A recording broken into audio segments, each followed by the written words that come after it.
Bueno, perfecto. Estamos en condiciones entonces de comenzar. Muy buenos días para todos. Muchas gracias por participar de esta nueva disertación de la Escuela SAL. Y vamos a presentar en esta oportunidad al licenciado Guillermo Peralta. Él es licenciado en bromatología y doctor en química. Actualmente trabaja en INLAIN CONICET como investigador adjunto. Dirige proyectos de investigación en el área de lácteos, en particular lo que serían en quesos. Tiene numerosas publicaciones en revistas internacionales, libros y congresos científicos.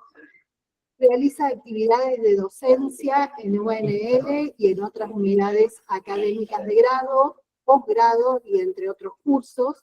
Y también realizó una estadía postdoctoral en The Attack Food Research Center en Irlanda. Muchas gracias, Guillermo, por estar nuevamente en la escuela y acompañarnos en esta nueva disertación. Bueno, muchas gracias, Gabriela. Gracias por la presentación. Bueno, buenos días a todos. La idea de la charla de hoy es hablar un poquito de la leche, que todos conocemos, tratar un poquito de relacionar aspectos químicos, microbiológicos y tecnológicos de la misma. Esta charla principalmente fue originada porque en esta semana, particularmente el 1 de junio, es un día especial en muchos países alrededor del mundo, en donde se celebra el Día Mundial de la Leche. Bueno, fue el sábado pasado. Básicamente este día se celebra porque, bueno, la leche tiene una importancia en muchos aspectos, ya que, como bueno, ustedes saben y como vamos a ver, se utiliza para la producción de distintos productos lácteos, para su consumo también por humanos, y bueno, aporta justamente beneficios nutricionales, económicos, por supuesto, y sociales, y de hecho culturales también. Así que de ahí un poco radica esta charla. Bueno, como para ir arrancando, vamos a comenzar un poquito qué es la leche, la definición.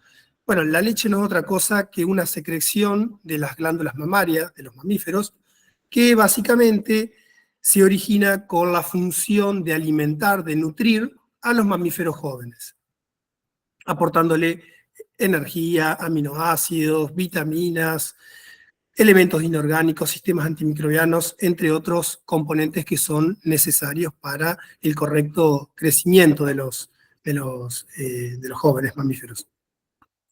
Bueno, alrededor del mundo, si bien esa es la función principal, la leche se utiliza para otros usos, como son justamente para el consumo humano y para la elaboración de distintos productos lácteos. Algunas, no de todos los mamíferos, pero de algunos en particular, como la vaca, la cabra, la oveja, la leche de búfala también es de interés y está creciendo. Son distintos tipos de leches que se utilizan en la industria láctea. Bueno, un poquito para analizar qué es lo que tenemos dentro de ese líquido blanco que uno ve. Si nosotros la vemos sin ningún tipo de aumento, vemos un líquido blanco. Ahora bien, si nosotros nos vamos hacia el microscopio y miramos una gotita de leche y hacemos un aumento de un 5 por, vamos a ver un líquido ya un poquito más turbio. Si seguimos aumentando en el microscopio y hacemos un aumento de 500 aproximadamente, o de 1000, entre 500 y 1000, vamos a poder observar unas gotitas que son lo que se denominan glóbulos de grasa. Ahora bien, si seguimos aumentando el aumento de esa gotita, vamos a poder ver, bueno, esos glóbulos grasos bien grandes, como los estamos viendo acá, y otras pequeñas partículas que son lo que se denominan micelas de caseína. Ya vamos a ver qué son, pero bueno, es una gran parte de las proteínas de la leche. Los glóbulos de grasa, estas gotitas que están acá, es una emulsión. La grasa está en emulsión en la leche, mientras que las micelas de caseína están en suspensión. Y el resto, lo que está disuelto en lo que está ahí blanco, ya vamos a ver qué es, que se denomina suero, es todo lo que está ahí disuelto en solución. Por eso se dice que la leche es una mezcla compleja, en donde tenemos emulsión, suspensión y solución de distintos componentes. Ahora bien, si esto que nosotros estábamos mirando al microscopio lo podemos de alguna manera separar, podemos diferenciar ciertas partes. Bueno, si separamos de alguna manera las gotitas de grasa, vamos a tener la grasa por un lado y por el otro lado todo el resto. ¿Qué es el resto? Bueno, vemos las micelas de caseína con la parte en solución. Bueno, esto se denomina el plasma, que sería la leche menos la grasa, que no es otra cosa que lo que conocemos como leche descremada. Si a su vez a la leche descremada nosotros de alguna manera removemos las micelas de caseína, estos puntitos rojos, lo que nos queda es lo que se conoce como suero, que sería el plasma menos la micela de caseína, que sería el suero. ¿Por qué hago esta diferencia? Porque vamos a ver que tanto acá, en las grasas, como en las micelas de caseína, como en esto que quedó acá, hay muchos componentes que son muy importantes. Este grafiquito que ven acá un poco resume todos los componentes que tiene la leche. No están todos, pero la mayoría de los más importantes están descritos en esa tabla. Fíjense, acá a la izquierda se pueden ver los glóbulos de grasa, que como podemos ver, el glóbulo de grasa está compuesto por muchas cosas adentro. Vamos a ver que, bueno, en su mayor parte son triglicéridos, hay distintos tipos de ácidos grasos, hay vitaminas, que son las liposolubles, por eso están asociadas al glóbulo graso. Tenemos también hay vitaminas, entre otros componentes, y también algo de agua. Por otro lado, vemos la micela de caseínas, esas partículas que veíamos en suspensión, al microscopio. Bueno, si las podemos ver un poquito más adentro y analizar su composición, podemos ver que las micelas están compuestas por distintas proteínas. Vamos a ver más adelante que las proteínas de las micelas se denominan caseínas, y tenemos distintos tipos de caseínas. Bueno, también hay sales, entre ellos se destaca el calcio, el fósforo, potasio, magnesio también. Pero bueno, el aporte de calcio y de fósforo son los que resaltan en su composición respecto a lo que es minerales. También tenemos enzimas que más adelante podemos charlar un poquito más, que hay algunas de ellas que tienen un rol tecnológico interesante.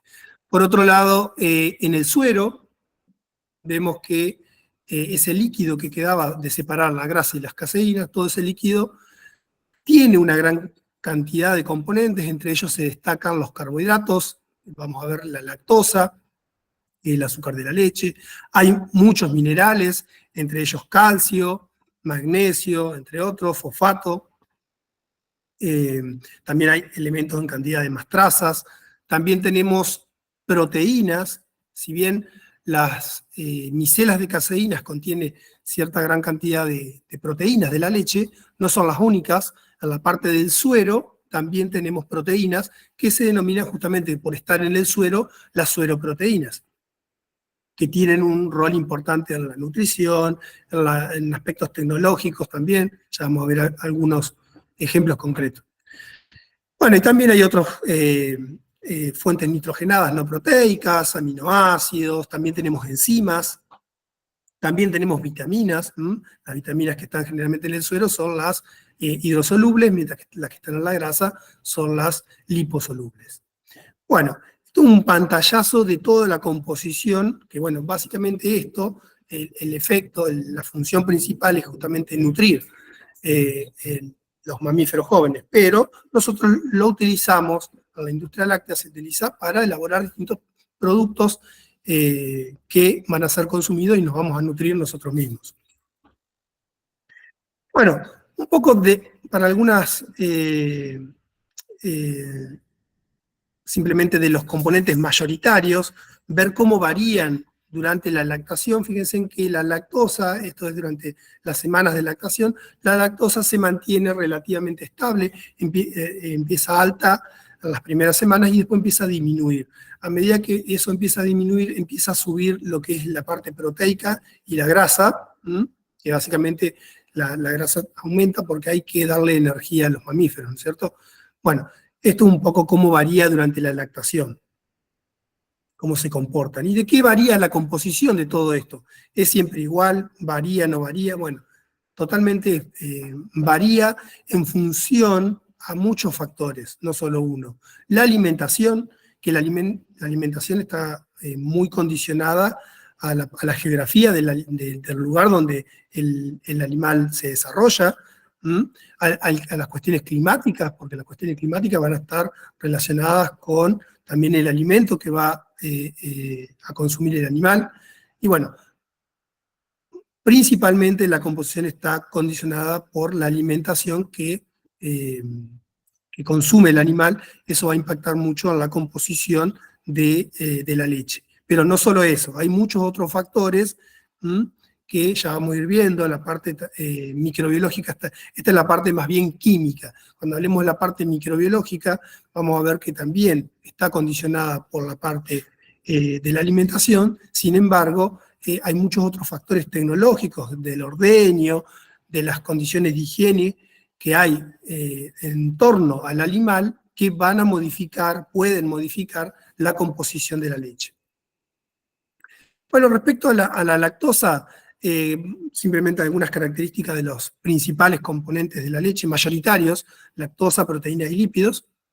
Bueno, la lactosa es el azúcar de la leche, está compuesto por dos monosacáridos, unidos por un enlace glicosídico beta 1,4, que es la galactosa y la glucosa. En particularidad, esta estructura tiene un efecto, está en equilibrio en dos estructuras, que es una es la estructura alfa y la otra beta, que básicamente ese equilibrio que hay entre esas dos estructuras le da distintas propiedades que no lo tienen otros azúcares. Simplemente por eso se los comento.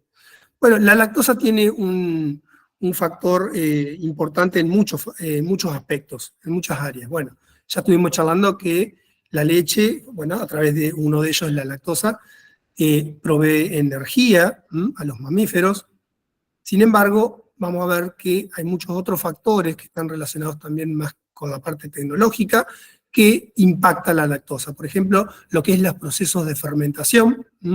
Hay muchos productos que se elaboran en la industria, como el queso, el yogur, leches fermentadas, que básicamente la fuente de energía para los microorganismos que van a actuar en esa fermentación para producir lo que se hace es transformar la lactosa en ácido láctico, y de esa manera se preserva el alimento. ¿Vamos? Es una forma de preservar el alimento reduciendo la acidez.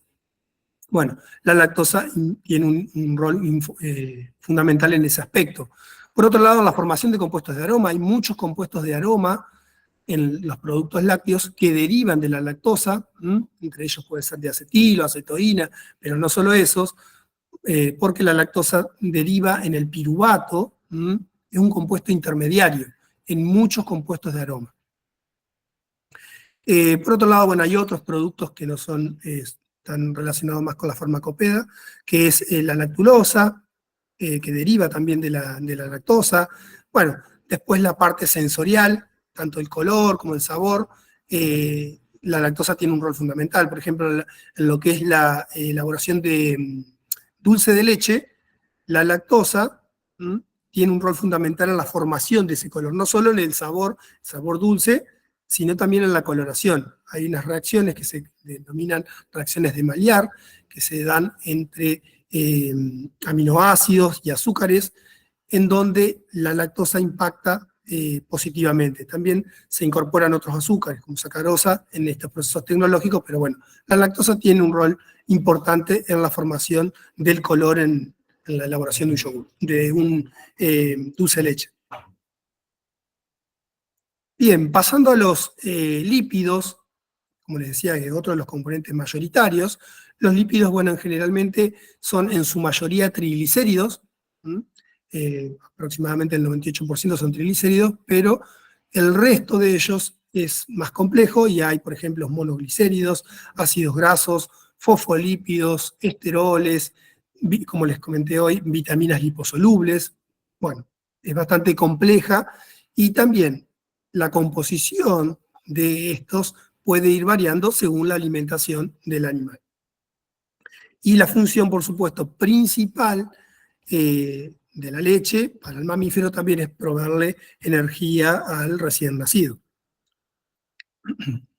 Los lípidos, como vimos hoy, yo les comenté que cuando los miramos al microscopio se ven como unas esferas. Bueno, esos glóbulos de grasa que se denominan no son tan sencillos, sino son bastante complejos. De hecho, están formados por una membrana, esas esferas, que se denomina membrana del glóbulo graso, básicamente, y es una membrana que es bastante compleja, que está compuesta por una doble capa lipídica, como se puede ver acá, y que en esta doble capa lipídica hay numerosas proteínas que están ancladas y que tienen distintas funciones. Bueno, esta estructura es relativamente estable, estos glóbulos de grasa es relativamente estable en la leche, gracias justamente a esta membrana que lo rodea. Sin embargo, esa membrana se puede romper por algún motivo, por ejemplo, algún motivo tecnológico, y puede sufrir distintos cambios.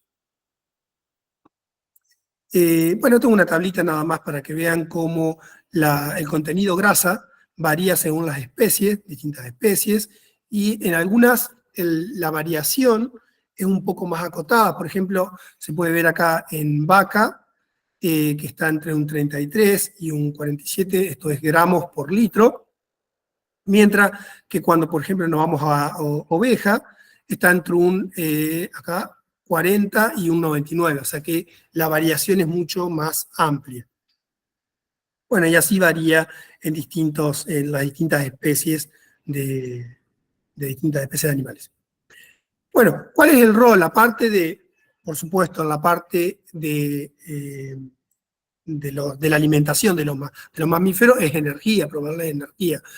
Es el efecto principal. Sin embargo, cuando nos vamos al rol tecnológico, vamos a ver que los lípidos tienen un rol fundamental en distintos aspectos.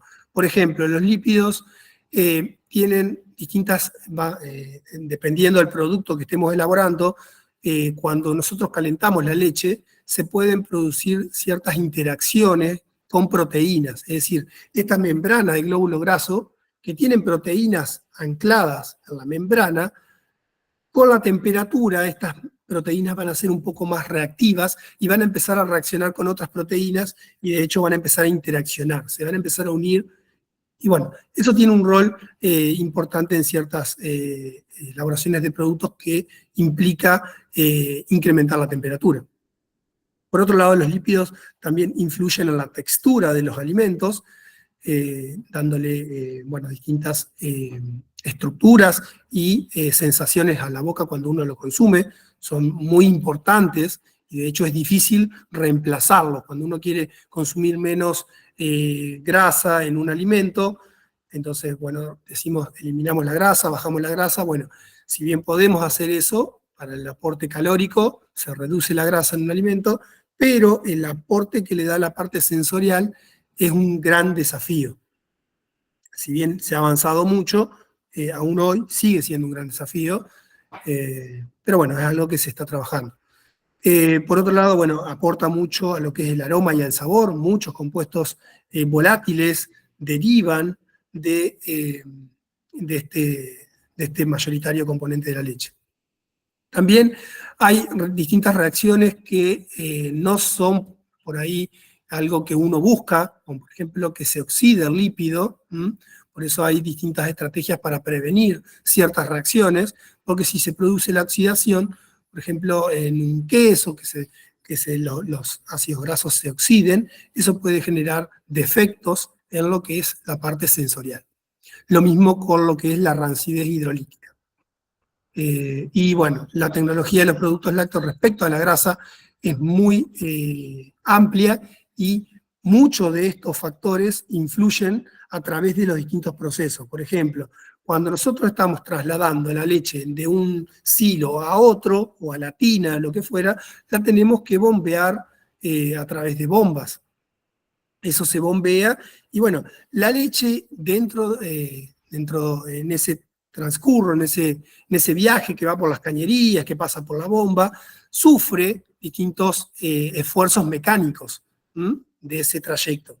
Eso hace que en algunas ocasiones la grasa se pueda ver afectada, estos glóbulos de grasa se puedan ver rotos en las distintas estructuras, y cuando se rompe esa membrana, que yo les dije que es bastante estable, cuando se rompe, lo que pasa es que ácidos grasos libres que están dentro de esa membrana del glóbulo graso se exponen, se liberan al suero, y en el suero hay ciertas enzimas, por ejemplo, la lipasa, que va a producir una hidrólisis. Fíjense, acá se puede ver una representación esquemática de esto sería la lipasa, esto sería un triglicérido, y si se pone en contacto, fíjense, acá adentro se puede ver el glóbulo graso. Adentro están los triglicéridos, y cuando la lipasa entra de alguna manera, por justamente este esfuerzo mecánico o por algún otro motivo, que se pueda romper la membrana del glóbulo graso, la lipasa entra, y si la lipasa entra, lo que va a hacer es liberar estos ácidos grasos acá del triglicérido. Estos ácidos grasos que se liberan son muy sensibles después a oxidaciones y a producir sabores por ahí no deseables en la leche o en los productos lácteos. Por eso, de alguna manera, hay estrategias tecnológicas que permiten, permiten inhibir esta rancidez hidrolítica. Por ejemplo, una de ellas es inhibiendo esta lipasa.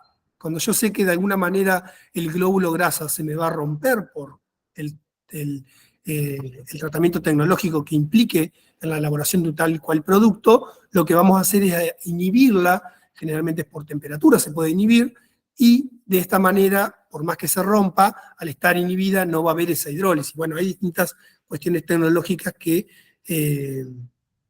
relacionan justamente todo esto que le estoy comentando, la parte química con lo tecnológico, y ya vamos a ver lo microbiológico también. Bueno, respecto a lo que es las proteínas, tenemos que hablar de dos grandes grupos. Uno de ellos es los que estaban en las partículas en suspensión, que les dije, que son las micelas de caseína, esas partículas que se veían con un gran aumento. Bueno, esas micelas de caseína están compuestas principalmente por estas caseínas que vemos acá. La alfa caseína, alfa S1 caseína, alfa S2 caseína, beta caseína, kappa caseína. Bueno, son distintos tipos de caseínas que tienen distintas propiedades, pero bueno, están agrupadas, como les comentaba, en estas micelas de caseína. Por otro lado, como les dije, en la parte del suero que queda, una vez que se remueven las micelas de caseína, ese suero también hay proteínas, y por eso se llaman sueroproteínas, whey protein. Bueno, dentro de ellas están la alfa-lactoalbúmina, beta-lactoglobulina, bueno, entre otras proteínas que tienen un rol importante. Generalmente las sueroproteínas tienen un valor nutricional muy alto, por los aminoácidos que tienen. De hecho, se usan muchas como suplementos dietarios. Bueno, acá es un ejemplo de cómo varía, a modo de color nada más, el nivel de proteína en los distintos tipos de especie. Fíjense, es interesante ver que la de humano tiene un 0,4% nada más, bueno, y mientras que, por ejemplo, la de vaca tiene un 2,8%, pero bueno, eso varía según la estación del año, según la alimentación, según muchos factores, pero está entre un 2,8, un 3, 2,1, puede ir variando. Eso respecto a lo que es la leche de vaca. Bueno, respecto a lo que son las caseínas, podemos hablar un día entero sobre proteínas de la leche, pero bueno, simplemente a modo de color les quiero representar el modelo que es, o los distintos modelos que se ha propuesto para explicar las distintas estructuras y cómo se aglomeran estas micelas de caseína. Bueno, hay muchos modelos, entre ellos está el de las submicelas de caseína, que están todas unidas, agrupadas en una micela de caseína grande, que están relativamente estables, estas micelas de caseína, por unos pelitos que se ven acá, que es la capa caseína. Ya vamos a ver que esto que tenemos acá tiene un rol fundamental en su estabilidad, y que de alguna manera sacarle esa estabilidad es importante en la elaboración de ciertos productos, como por ejemplo la elaboración del queso. Esto que vemos acá, fíjense, es el proceso de elaboración de la coagulación de la leche cuando estamos elaborando un queso. Es un poco para relacionar lo que es la química con la tecnología. Fíjense, lo que se puede ver acá son las micelas de caseína, que están todas estables. Esto que se ve acá son todas las micelas de caseína.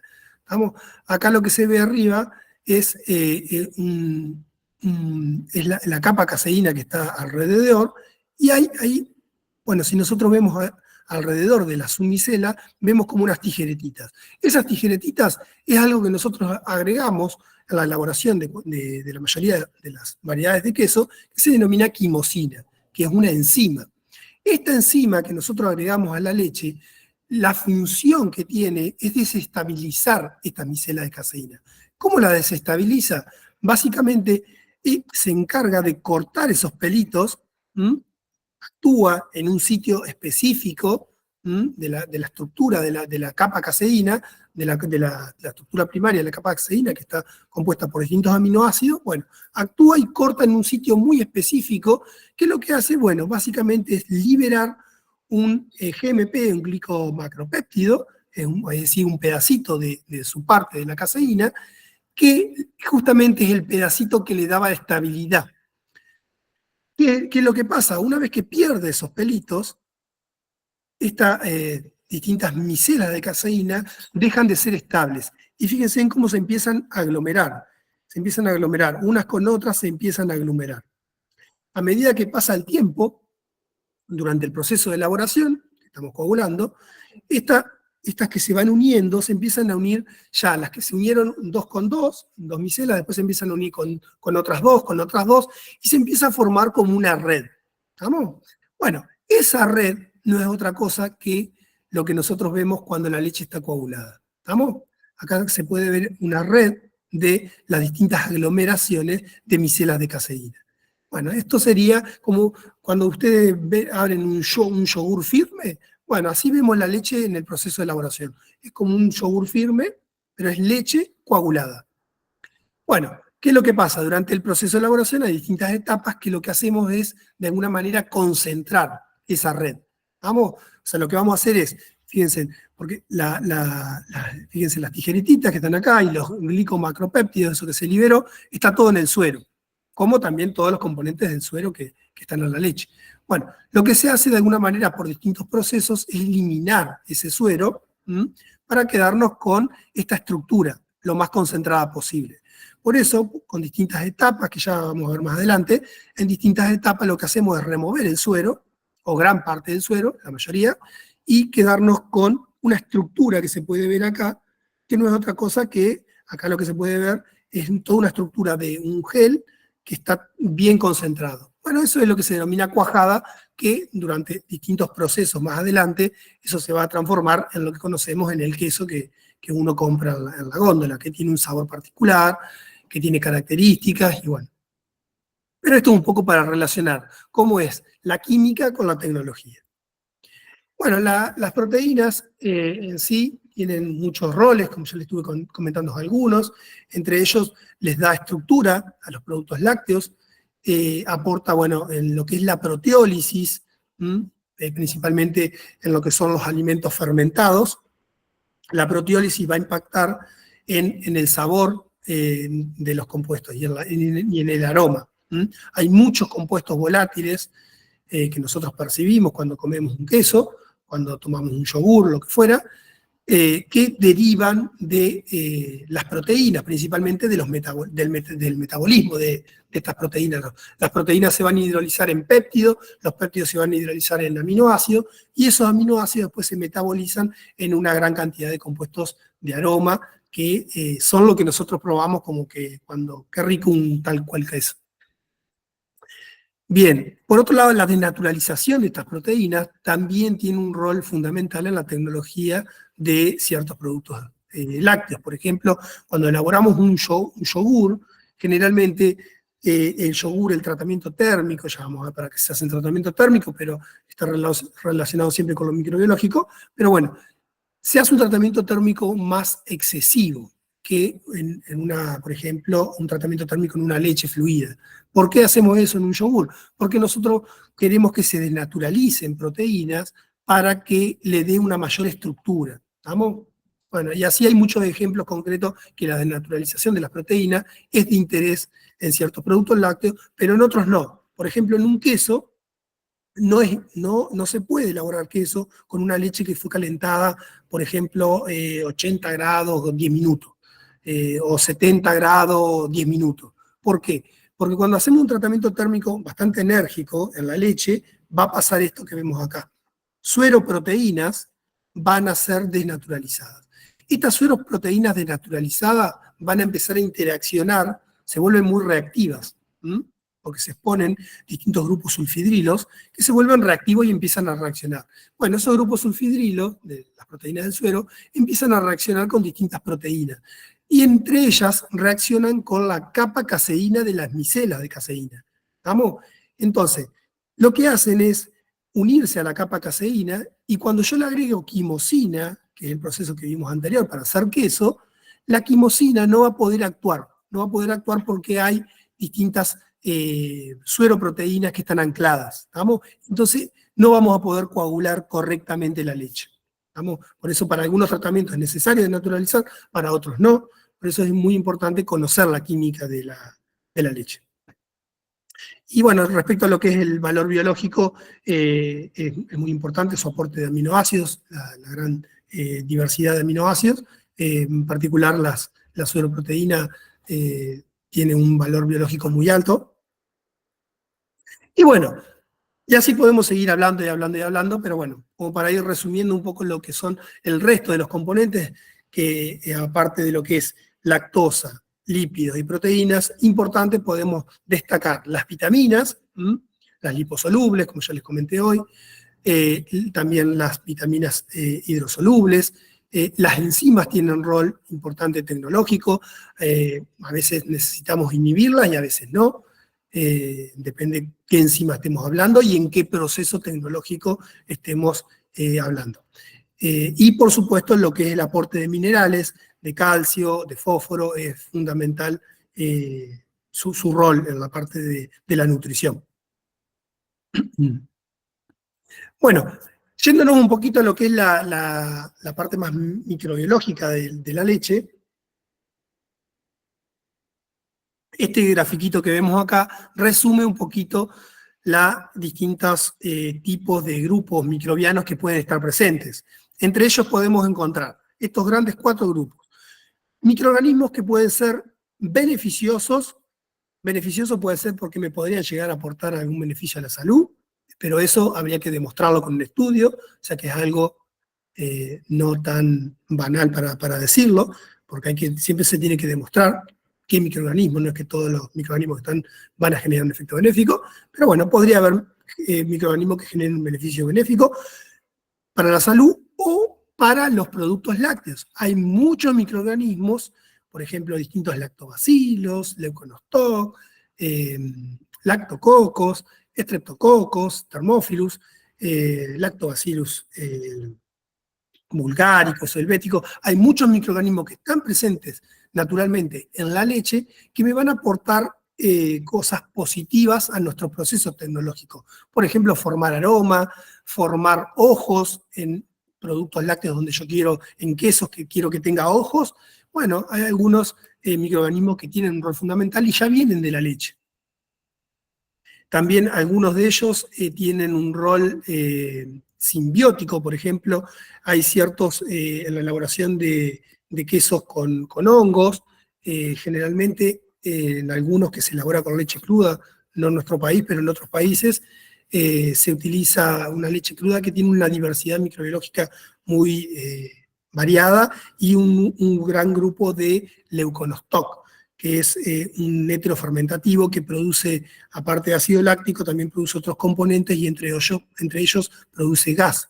Ese gas que genera el leuconostoc en ciertas variedades de queso es de interés para que el hongo desarrolle. Por ejemplo, cuando queremos elaborar un queso con hongos. Por eso generalmente vienen de la leche cruda, pero bueno, también se pueden utilizar como un fermento. Bueno, por otro lado también tenemos microorganismos alterantes. Los microorganismos alterantes son microorganismos que me van a generar un defecto en nuestro queso. Un sabor desagradable, una textura desagradable, me van a utilizar un nutriente que lo debería usar el fermento. Bueno, cualquier tipo de defecto que tenga en un producto, bueno, que es originado por un microorganismo, se denominan microorganismos alterantes y también pueden provenir de la leche cruda, que generalmente están relacionados, estos microorganismos ya vamos a ver las fuentes, pero con las condiciones de higiene. Por otro lado, también tenemos microorganismos patógenos, que pueden estar en la leche cruda, por eso se hace distintos procesos tecnológicos que aseguran la total destrucción de los patógenos. Así que eso no hay problema. Por otro lado, tenemos otro grupo que se pueden considerar como banales, es decir, que no generan ni un efecto ni benéfico, ni alterante, ni patógeno. O sea, están, pero no generan nada. ¿Estamos? Es decir, que estos que están acá atrás, los tres de acá arriba, serían como los más importantes. A controlar o a fomentar dependiendo cuáles de ellos. Bueno, ¿de qué deriva la microbiota de la leche? ¿Cómo es variable? ¿No es variable? Sí, claro que es variable y depende de muchos factores. Depende del origen, es decir, no es lo mismo una vaca que una cabra, una búfala. Esto también radica en cómo se cría una vaca, o sea, el entorno, de dónde está la vaca, dónde está la cabra, dónde está la oveja, tienen distintos entornos, y todo eso, el medio ambiente, donde está el animal, influye y mucho en lo que es la microbiota de la leche. La calidad del agua, la calidad del aire, la calidad del suelo, las prácticas de higiene, esto es fundamental para evitar o disminuir los potenciales microorganismos, ya sean patógenos o alterantes. También los tipos de camas, es decir, el día previo, donde están previos al ordeñe, bueno, cómo están las condiciones, si están limpias, no están limpias, todo eso afecta a la leche. Y por supuesto, los tratamientos de la leche. ¿Por qué digo los tratamientos? Porque nosotros no es que vamos y tomamos un vaso de leche cruda, vamos a tomar una leche siempre cuando compramos en una góndola, un producto que sufrió distintos tratamientos para básicamente destruir estos patógenos. Ese es el origen de lo principal de un tratamiento térmico, entre otros que vamos a ir viendo. Bueno, un poco el origen de las distintas fuentes, por ejemplo, del aire, bueno, se encuentran cierto grupo de microorganismos, streptococos, micrococos, bacillus, hongos y levaduras. Bueno, también el humano, si no utilizamos distintas condiciones higiénicas correctas, podemos nosotros mismos llevar microorganismos a la leche. El agua, por supuesto, también, coliformes, pseudomonas, bueno, cada fuente tiene sus distintos grupos de microorganismos generalmente que aporta a la leche. Por eso la microbiota es muy compleja de la leche porque depende de muchos factores, no es de un solo factor, no es solamente de lo que come, sino de muchos factores que lo rodean. Eso impacta mucho más que lo que impacta en la parte química. ¿Vamos? La parte microbiológica es mucho más afectada que la parte química, que está más condicionada en la parte de la alimentación. La microbiológico está mucho más afectado por otros factores. Bueno, como les decía, respecto a los patógenos, los microorganismos que nos pueden generar algún efecto dañino a la salud, de alguna manera tenemos que eliminarlos, tenemos que destruirlos, inactivarlos. Bueno, uno de los procesos más conocidos es la pasteurización. La pasteurización básicamente lo que hace, fíjense, le puse microorganismos patógenos, los que están en rojo, esta sería una microbiota, una representación de la microbiología de la leche, y cuando pasteurizamos podemos ver que si bien hay algunas bacterias que sobrevivieron, se pueden ver, rojas no vemos ninguna, es decir, que los microorganismos patógenos los inactivamos por completo. Ese es el rol fundamental de la pasteurización. de la pasteurización, tratamientos térmicos para arriba, todos me van a destruir los patógenos. Para abajo no se asegura. Por eso lo más básico siempre es una pasteurización para poder controlar, principalmente para lo que es leche, fluida. ¿Estamos? Porque hay otros productos, por ejemplo, ciertas variedades de queso, que se puede trabajar con leche que fue calentada, se hizo un tratamiento térmico no tan excesivo como una pasteurización, una pasteurización más baja, e incluso se podría elaborar con leche cruda. Pero en esos productos particular hay ciertas etapas tecnológicas que aseguran que los patógenos no van a sobrevivir. Por ejemplo, los patógenos en un queso que fue madurado mayor de 60 días, es decir, por varios meses, 3 meses, 4 meses, no pueden sobrevivir. ¿Por qué? Porque el entorno de esa maduración larga en esa condición que es un pH bajo, pH alrededor de 5, dominada por un fermento generalmente. Bueno, en todas esas condiciones en donde no hay azúcares fermentables porque ya fue reducido gracias al fermento primario. Bueno, en todos esos factores el patógeno no va a sobrevivir. Pero eso siempre hablando en cuestiones particulares. Por ejemplo, queso madurado por larga maduración. Si no, si hacemos un queso cremoso, por ejemplo, que no tiene una maduración larga, tenemos que pasteurizar. Porque el queso cremoso, por ejemplo, no se madura 3 meses, 4 meses, 5 meses. Se madura 1 mes, como mucho, y ya está en góndola, incluso menos puede ser, y tenemos que asegurar que no tenga patógeno. Ese tipo de queso sí, la leche se tiene que pasteurizar sí o sí para reducir para eliminar los patógenos. Bueno, por otro lado, respecto a lo que sobrevive, hay microorganismos que sobreviven. ¿Por qué? Porque, bueno, tienen la habilidad de sobrevivir a temperaturas altas, porque las mismas estructuras de la leche, las proteínas, la grasa, les sirven un poco de protección para que el tratamiento térmico no les llegue tanto, y bueno, sobreviven a la temperatura. ¿Qué hacen? Bueno, estas que sobreviven, podemos tener 2 grandes grupos, o 3, tenemos las banales también que no generan ningún defecto. Pero entre las que pueden generar defecto tenemos las beneficiosas y las alterantes. Las alterantes, como les comenté, son las que van a generar un defecto. Las beneficiosas son las que van a generar algo bueno, por ejemplo, aumentar la proteólisis en un queso, generar aroma, producir distintos compuestos volátiles de interés que va a impactar a la parte sensorial del producto. Bueno, el tema que, ¿cuáles sobreviven? ¿Sobreviven más de estas? Bueno, eso va a depender de muchos factores. Como vimos, la leche, la microbiota, depende de muchos factores, y los que están más asociados a lo que es alterantes, están asociados a las condiciones de higiene. Es decir, a cómo nosotros limpiamos, ordeñamos, si refrigeramos, porque una vez que se ordeña la leche, nosotros tenemos que refrigerarla completamente, rápido, llevarla a 4 grados. El tiempo de refrigeración se mantuvo en la cadena de frío durante todo el proceso hasta que se sometió al tratamiento térmico. Bueno, hay muchos factores que influyen en lo que puede sobrevivir.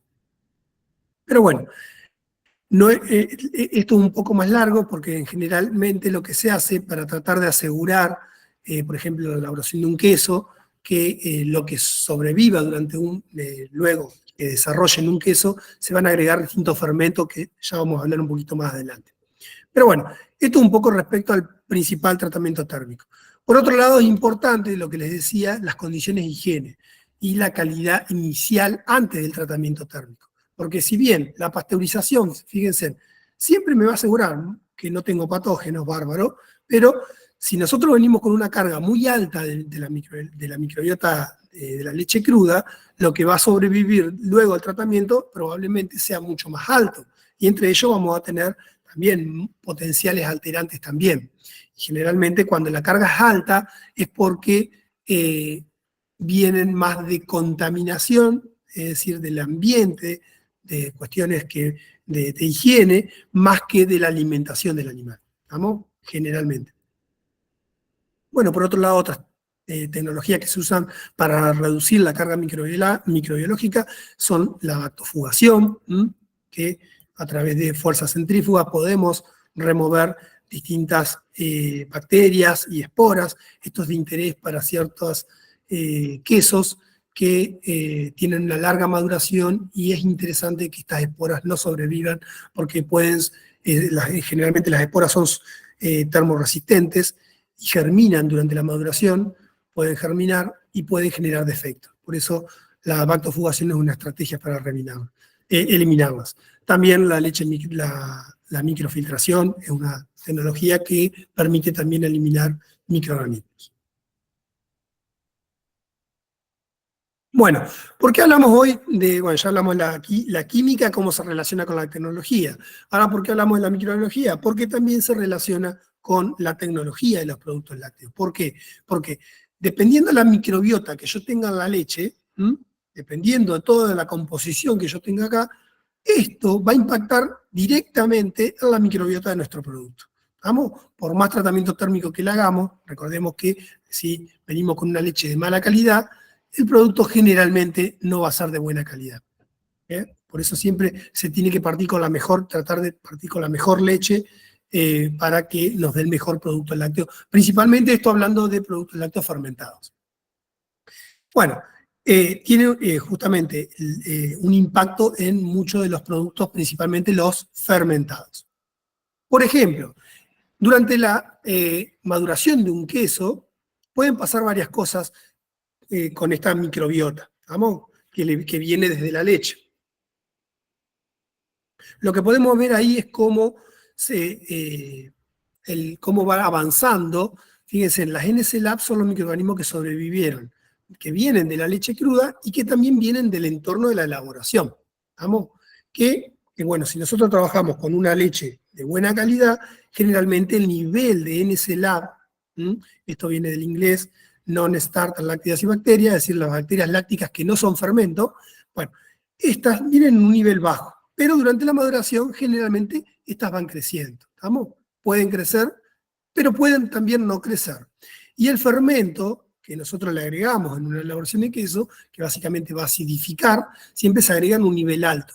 ¿Para qué hacemos eso? Porque el fermento lo que hace es transformar la lactosa en ácido láctico. ¿Vamos? Esa transformación de lactosa en ácido láctico va a generar que el pH baje de la leche, se aumente, quede una leche más ácida. Esa acidez es fundamental para conservar los productos fermentativos, es decir, un queso, por ejemplo.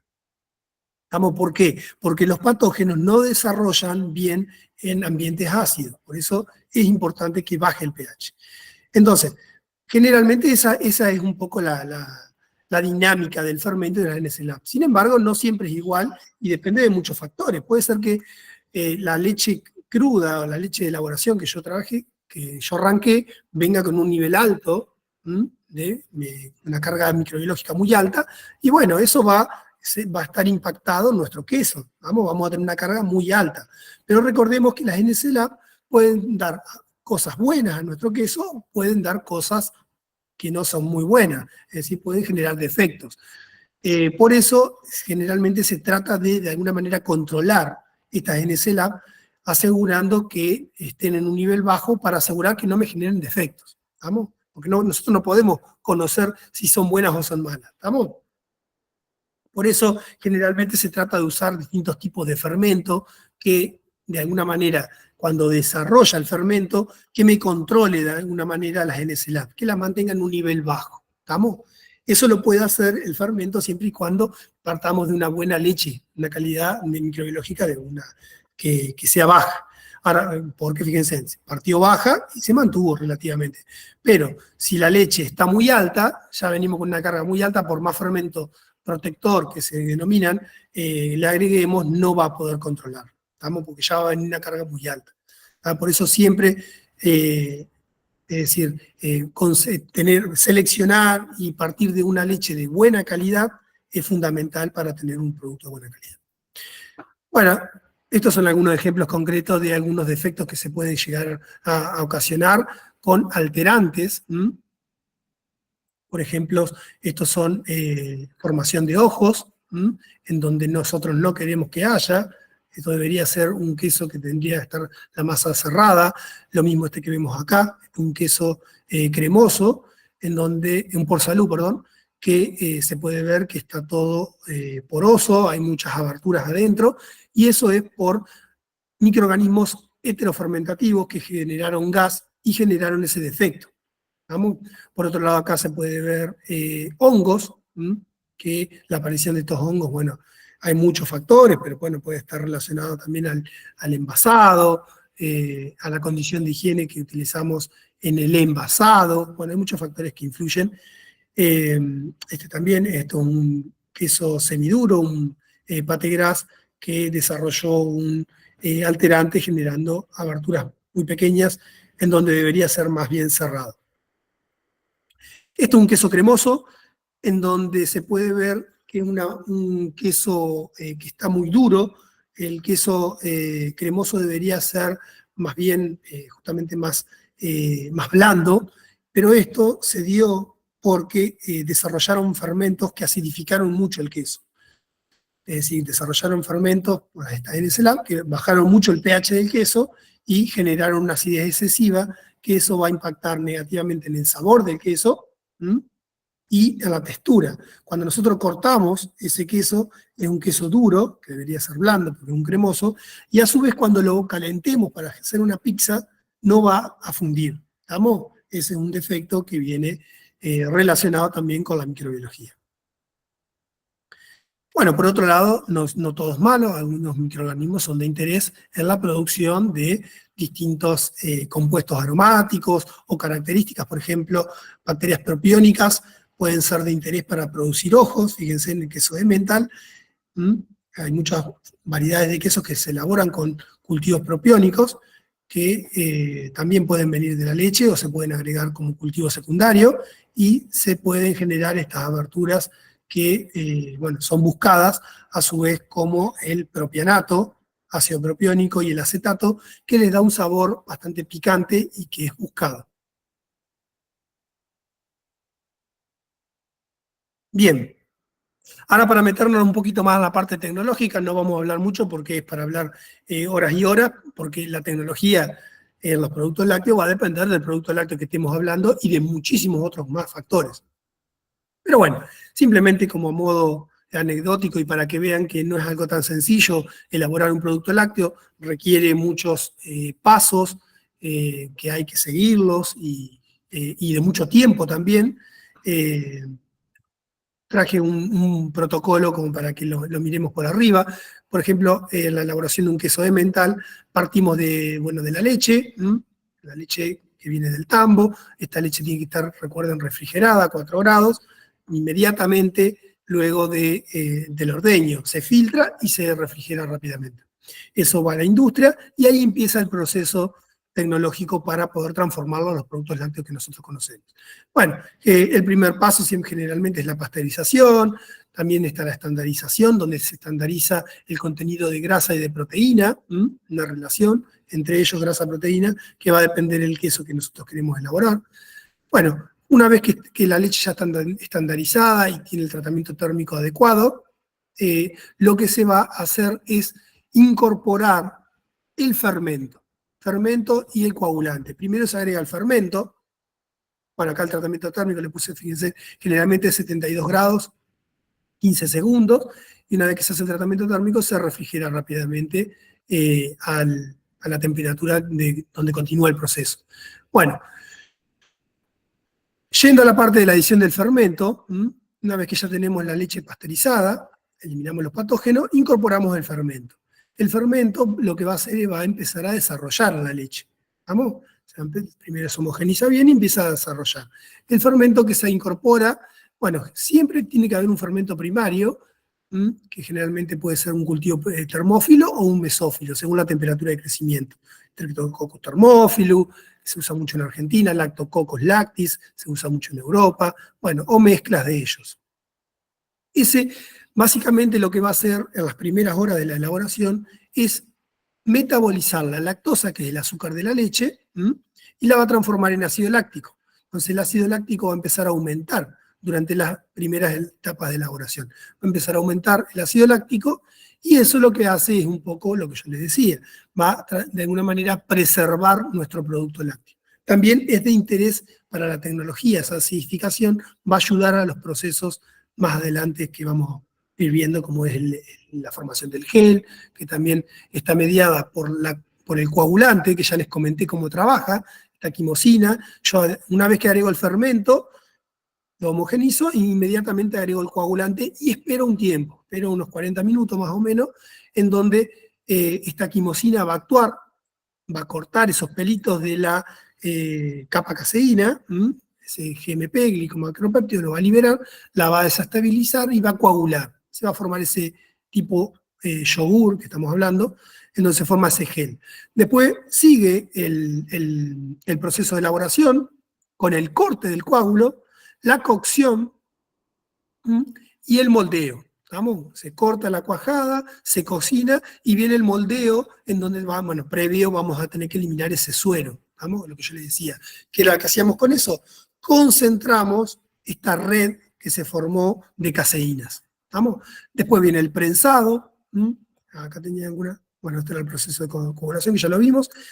Bueno, esta es una tina básicamente en donde, bueno, se pueden ver las distintas cuchillas que sirven para agitar, cuando es la leche para homogeneizar, o bien para cortar, cuando tenemos que cortar la cuajada. ¿Vamos? Eso empieza a girar y empieza a cortar esta cuajada. Bueno, después se moldea, los quesos se salan, se prensan, se salan, y van al proceso de maduración. Dependiendo del queso, puede demorar de unos pocos días a unos pocos meses o a varios meses. Por ejemplo, en este tipo de queso en particular, el queso de Emmental es de 2 meses, 3 meses, de 1 a 2 o 3 meses, en una cámara que está generalmente a 7 grados. En particular, este queso tiene una etapa en particular que se denomina en donde de tenerlos a una baja temperatura, a 7 grados, se los lleva a una cámara caliente. Es esta tapa que estamos acá. Hay una tapa que se denomina cámara caliente, que en donde se ponen los quesos a madurar a 20, 24 grados centígrados, a una humedad relativa en particular, en relativamente, bueno, unas 2, 3, 4 semanas, en donde se va a producir la formación de ojo. Gracias a que a el cultivo secundario que yo agregué acá, que fíjense que son bacterias propiónicas. Estas bacterias propiónicas lo que van a hacer es transformar el ácido láctico en ácido acético y en ácido propiónico. Y a su vez generar anhídrido carbónico, que es el responsable de la formación de estos ojos que se ven ahí. ¿Vamos? Bueno, simplemente a modo anecdótico les traje un proceso para que vean que no es algo que se elabora en un día, en un par de horas, sino es algo que lleva meses y meses. Si bien la elaboración en sí radica en las primeras horas, en un día puede ser, pero el proceso de formación de aroma demora mucho y mucho tiempo. Bueno, esto también es a modo de color. Les traje una representación de distintos modelos de queso miniatura que se utilizan a nivel laboratorio para desarrollar fermentos, para desarrollar distintas tecnologías, es decir, probar distintas variables y cómo influyen en la calidad de un producto. A veces, cuando hay que hacer muchas pruebas, no es bueno trabajar con tinas muy grandes, si alguna de las pruebas falla, estaríamos desperdiciando mucha cantidad de leche. Entonces se reduce la cantidad de materia a utilizar, se hacen quesos muy chiquititos, y una vez que uno tiene definido las variables y ya está optimizado el producto, se escala a un nivel más industrial. Bueno, este es un protocolo que elaboramos, desarrollamos en nuestro laboratorio para hacer unos quesos.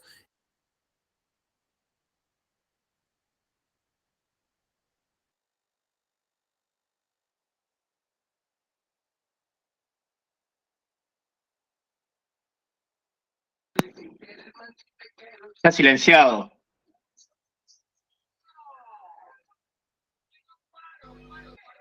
Guillermo, no se escucha porque está silenciado.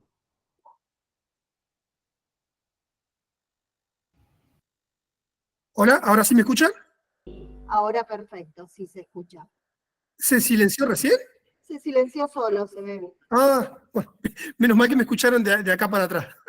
Lo que Perdón. desapareció ahora es la presentación. Ahora lo pongo de vuelta. Perfecto. Sí, raro. Acá, presentar. Yo creo que... ¿Ahora me están escuchando? Se escucha y se ve perfecto. Bárbaro. Bueno, no sé si vieron la anterior, pero les comentaba que son esos modelos miniaturas que se utilizan en el desarrollo de distintos fermentos o cuando se quiere desarrollar un nuevo queso, una nueva variedad. Siempre uno quiere probar distintas variables, bueno, para ver y para poder optimizar la mejor tecnología de elaboración. Y está bueno trabajar en volúmenes pequeños, porque generalmente cuando uno desarrolla algo no sale bien a la primera, hay que hacer muchas pruebas. Si trabajamos con tinas en niveles muy altos y fallamos en alguna de las elaboraciones, se estaría desperdiciando mucha materia prima, mucho producto. Entonces lo que se hace es reducir al mínimo, tratar de trabajar con volúmenes pequeños para poder optimizar un producto, y una vez que está optimizado ya lo podemos escalar. Bueno, este proceso de elaboración es simplemente a modo también de color, se los traje para que vean un desarrollo de una tecnología de elaboración a escala miniatura que tenemos optimizada en el instituto donde yo trabajo, que es quesos semiduros y duros también, dependiendo el tratamiento térmico y la maduración. Este tipo de modelo tiene la gran ventaja de elaborar una gran cantidad de unidades experimentales, fíjense, estos quesos son de 100 gramos, en muy poco tiempo. En un día, es decir, utilizando 2 baños térmicos que tienen capacidad para poner 12 vasos de 1 litro, vaso precipitado de 1 litro, teniendo 2 de estos baños, nosotros podemos elaborar solamente en un día 24 quesos de estos chiquititos.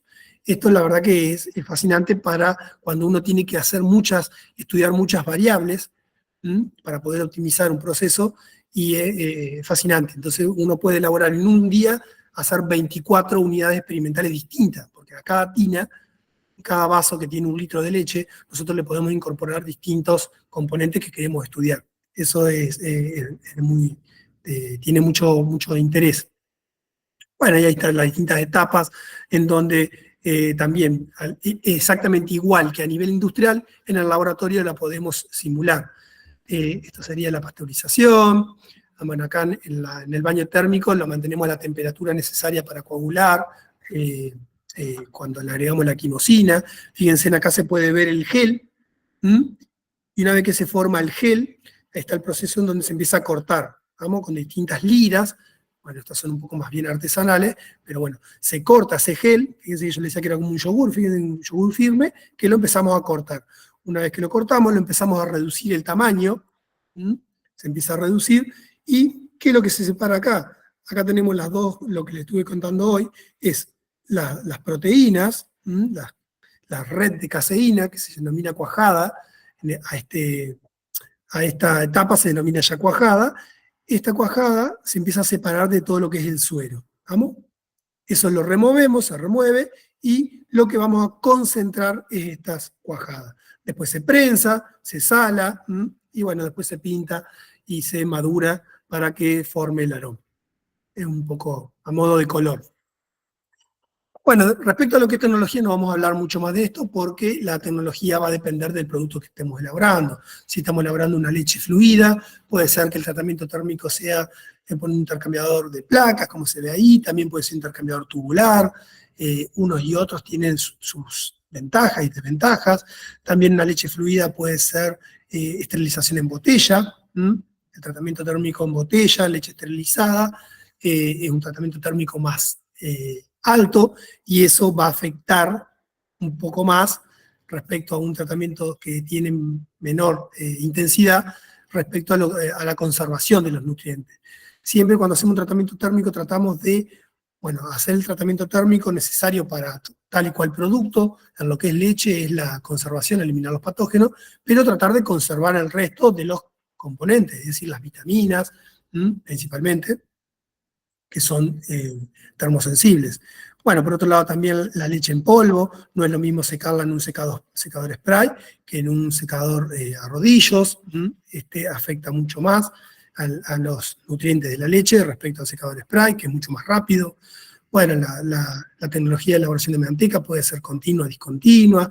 Bueno, y así cada uno de los distintos procesos va a tener distintas etapas, y cada etapa está relacionada con los componentes, tanto químicos y microbiológicos. Por eso la clase de hoy era un poco, la charla de hoy era un poco relacionar química, microbiología y tecnología. Y por último, simplemente mencionarles que también existen otras tecnologías que están, son bastante emergentes, están muy de moda, se están estudiando, algunas de ellas ya tienen impacto en la industria, por ejemplo, las altas presiones hidrostáticas. Bueno, ¿qué es lo que intentan hacer estas tecnologías? Generalmente es tratar de evitar destruir los componentes que son termosensibles, es decir, no usar tratamientos térmicos para poder conservar los nutrientes de la leche tal y cual vienen de la leche cruda. Entonces, asegurar el producto que viene, es decir, eliminar los patógenos de algún otro método, pero que no me afecte, por ejemplo, a las vitaminas. ¿Estamos? Bueno, hay muchas de estas tecnologías que ya tienen impacto y otras están en desarrollo. Finalmente, para cerrar, quería mostrarles nuevamente esta gráfica en donde se puede ver que la producción primaria, es decir, cómo uno mantiene el animal, cómo se alimenta el animal, dónde está ubicado el animal, qué tipo de animal, todo esto y muchos otros más son factores que influyen en la composición de la leche. Que esta composición de la leche, tanto la química como la microbiológica, va a afectar y está directamente relacionado con el proceso de industrialización de los productos lácteos. Bueno, esto era un poco lo que les quería contar. Espero que no me haya extendido, ¿no?, del tiempo, no sé cómo estamos. Está perfecto, Guillermo. Muchísimas gracias por tu disertación. Algunas consultas que surgieron en el chat, por ejemplo, la leche en polvo deslactosada, ¿se reduce mucho su aporte nutricional? La leche, perdón. La deslactosada. Ajá. La de en polvo, ¿no? Sí, sí, sí. En realidad, cuando nosotros deslactosamos a la leche, o sea, se hace un proceso de hidrólisis, básicamente. La lactosa, recuerden que es un disacárido, es decir, está compuesta por dos monosacáridos, la glucosa y la galactosa. Hay muchas personas que no tienen la habilidad, cuando la consumen a la leche, de hidrolizar esa lactosa. ¿Vamos? Entonces esa lactosa hace que tenga un impacto negativo en la salud de esos consumidores. Por eso, la industria lo que hace es proveer una leche que ellos la puedan consumir. ¿Qué es lo que hace? Se hace una hidrólisis parcial o total, perdón, de esta lactosa, agregando una enzima en particular. Hay distintas estrategias, pero bueno, generalmente se agrega una enzima, beta-galactosidasa, que lo que va a hacer es hidrolizar, cortar ese disacárido, y básicamente la leche no va a cambiar en cuanto a la composición, porque tenemos, en vez de tener la lactosa que está unida, es decir, glucosa y galactosa, vamos a tener estos dos monosacáridos separados. Esa ventaja hace que muchas personas puedan apreciar los distintos productos lácteos que se desarrollan, no solo leche en polvo, hay muchos productos de lactosado que están en el mercado y que bueno, lo pueden consumir gracias a ese tipo de tecnología. Por eso nutricionalmente no van a tener un impacto negativo, porque la deslactosada básicamente lo que se hace es eso. No es que se remueve la lactosa, no es que la eliminamos y de alguna manera la llevamos para otro lado, la sacamos de ahí y sacamos ese azúcar. No, lo que se hace es cortar, se hidroliza, y los azúcares, la fuente energética sigue estando en la leche, pero está de una manera que no nos va a generar a las personas que tienen algún tipo de inconvenientes con de deficiencia de la beta-galactosidasa, no tienen problemas en el consumo. No sé si respondí la pregunta, pero va por ese lado. Bien. Otra consulta de Cintia es respecto a la elaboración de quesos. El tratamiento térmico, como pasteurización, esterilización, que se realiza a la leche, ¿influye en la coagulación de la proteína? Bien, sí, no me quise meter mucho en eso porque es para charlar mucho, pero algo les comenté que el tratamiento térmico, por ejemplo, en lo que es, influye, ya te lo digo que sí, influye y mucho, y dependiendo del producto que estemos elaborando. No es lo mismo elaborar un queso que un yogur. Si elaboramos un yogur, yo lo que quiero es desnaturalizar y generalmente aumento la temperatura del yogur, el tratamiento térmico que se hace para pasteurizar la leche para hacer yogur, tiene un tratamiento térmico alto, 85 grados, 30 minutos, o 90 grados, menos minutos, pero es un tratamiento térmico alto. ¿Para qué hacemos eso en la elaboración de yogur? Porque nosotros queremos desnaturalizar, porque la coagulación del yogur es totalmente distinta a la coagulación de una elaboración de un queso. La coagulación del yogur se da por una desestabilización de las caseínas a través de la acidez. ¿Vamos? Cuando el proceso, no me metí en la elaboración de yogur, pero bueno, cuando elaboramos un yogur, lo que estamos haciendo es acidificando. Acidificando, ¿por qué? Porque el fermento que nosotros le incorporamos, o de hecho cuando ustedes hacen yogur casero y agregan como fermento un yogur como fermento, bueno, ¿qué lo están incorporando? Bacterias que tienen la habilidad de metabolizar rápido la lactosa de la leche, este azúcar. La metabolizan y la transforman en ácido láctico. El ácido láctico hace que el pH baje, que se forme mayor acidez. Esa acidez en un yogur que llega hasta generalmente un 4,7, llega a un valor que justamente cercano al 4,7, que se denomina punto isoeléctrico promedio de las caseínas. ¿Por qué? Porque cuando llega a esa acidez, las micelas de caseína básicamente coagulan por la acidez, porque llegan a este punto de isoeléctrico que ya no tienen más estabilidad. ¿Vamos? Y ahí coagula. Eso en un yogur. ¿Vamos? Y a su vez, si nosotros calentamos, hacemos ese tratamiento térmico alto que yo les comentaba, lo que hacemos es que se denaturalicen ciertas proteínas del suero. Esa denaturalización va a hacer que esas proteínas del suero se unan con las caseínas, se unan con las proteínas del glóbulo, de la membrana del glóbulo graso, empiecen a interaccionar entre ellas, y todo eso lo que hace es una red, es decir, recuerden cuando hablamos de una coagulación de algo, es una red de algo. Bueno, mientras la red sea más compacta y más cruzada, es mejor, va a ser más firme. Bueno, en un yogur, generalmente uno busca que esa red se fomente. Entonces, hacemos un tratamiento térmico alto para que esta red sea lo más firme posible. Eso respecto al yogur. Respecto al queso, algo les comenté, que tenemos que pasteurizar muchos de los quesos, más los que no tienen una larga maduración, hay que pasteurizarlo, pero no podemos hacer un tratamiento térmico muy alto, como un yogur, esto que yo les decía, 80 grados, 30 minutos, 85, no se puede hacer ese tratamiento, porque va a pasar esto, que las proteínas del suero van a reaccionar, van a empezar a unirse con las micelas de la caseína, y eso, una vez que se une, la micela de la caseína se une con distintas proteínas, cuando yo le agrego la quimosina, en el proceso normal de una elaboración de un queso, la quimosina no va a poder entrar. ¿Por qué? Porque tiene muchas proteínas del suero que están ancladas, ¿estamos? La micela. Entonces la caseína no puede cortar. Y como no puede cortar, no va a coagular. ¿Estamos? Por ahí traté de resumir un poco la pregunta, pero creo que va por ese lado. Perfecto, Guillermo. Y una última pregunta: ¿cómo se hace para que no se produzca la rancidez hidrolítica en queso mozzarella? Bueno, la rancidez está asociada, como yo les comentaba, a la ruptura bueno, hay varios factores que influyen, puede ser una contaminación microbiana que tenga una composición intracelular con actividad lipolítica muy importante.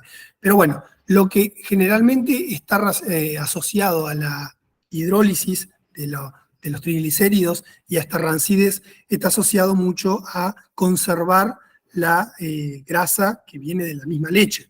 Yo le decía que los glóbulos de grasa están relativamente estables en la leche cuando vienen, pero en el transporte estos se pueden romper, y cuando se rompen, el problema que sucede es que en el suero lo que tenemos es la lipasa, que es una enzima naturalmente en la leche. Esa, cuando se rompe de alguna manera esta estructura, las enzimas entran dentro de estos glóbulos grasos, y ahí empiezan a hidrolizar, a cortar estos triglicéridos, y ahí empiezan a liberar ácidos grasos libres que me van a generar esta rancidez. Entonces, lo que se hace, porque en la mayoría, les diría, la mayoría de los procesos tecnológicos, es inevitable la ruptura del glóbulo graso. De hecho, generalmente buscamos romperlo. Yo no quise entrar en cuestiones tecnológicas, pero bueno, hay un proceso que se denomina homogenización, homogenización de la leche homogeneizada, que prácticamente la que todos consumimos, es que en donde a la leche, además del tratamiento térmico, se la hace pasar por un equipo que se denomina homogenizador, que se la fuerza a pasar por unas aberturas que son muy pequeñas, se la fuerza a pasar por presión a la leche, y en ese pasaje, esa leche lo que hace es el glóbulo graso romperse. ¿Cómo se rompe? Es decir que, ¿por qué hacemos eso en realidad? ¿Por qué se hace esa homogenización? Porque si no, la leche, naturalmente, los glóbulos de grasa, cuando están a temperatura baja, empiezan a aglomerarse, se empiezan a unir unos con otros, se empiezan a unir y se empieza a separar la nata. Y sube la nata en forma natural. Eso sucede si nosotros no homogenizamos la leche. Entonces, ¿qué hace la homogenización? Reduce el glóbulo graso, lo transforma, porque después, una vez que pasa por ese equipo, lo que pasa es que se forman nuevos glóbulos grasos, más chiquititos. Se forman nuevos glóbulos grasos más chiquititos que están cubiertos por una membrana, que son restos de la membrana anterior del glóbulo graso, restos de caseína, restos de sueroproteína, y bueno, de alguna manera la mantienen estable. ¿Estamos? Pero en ese proceso de homogenización, nosotros también estamos poniendo en contacto la lipasa, que es la enzima natural de la leche, que puede hidrolizar eso, y me la podría cortar y generar ese tipo de efecto en distintas variedades de productos. Bueno, entonces, siempre que se homogenice, se hace un tratamiento térmico necesario para poder inactivar esta enzima. Entonces, no va a haber problemas de eso. Por otro lado, no es el único factor, sino hay otros factores que también, la conservación de la luz, mantener los productos no fuera de la luz, eso también puede generar efectos ranciolíticos, también la temperatura, que uno conserva el producto, bueno, entre otros factores, y contaminaciones, siempre evitar las contaminaciones de agentes externos. Muy bien, Guillermo. Bueno, agradecerte nuevamente la participación en la escuela, siempre muy claro. Así que les quiero agradecer a todos también, los que se conectaron hoy, casi 300 personas conectadas, así que estamos muy contentos por toda la convocatoria. Y decirles que sí, que el video va a quedar grabado, está en Escuela SAL, en la parte de videos, ahí están todos los videos que se van grabando de todas las charlas que se emiten de la escuela. Así que muchas gracias a todos y nos veremos en la próxima. Gracias, Guillermo. Bueno, gracias, Gabriela. Gracias a todos por asistir y quedarse hasta lo último. Así que era un poco promover un poco la cultura de la leche y de los productos lácteos, más particularmente en esta semana que fue el Día Mundial de la Leche. Bueno, gracias a todos. Gracias, saludos. Luego.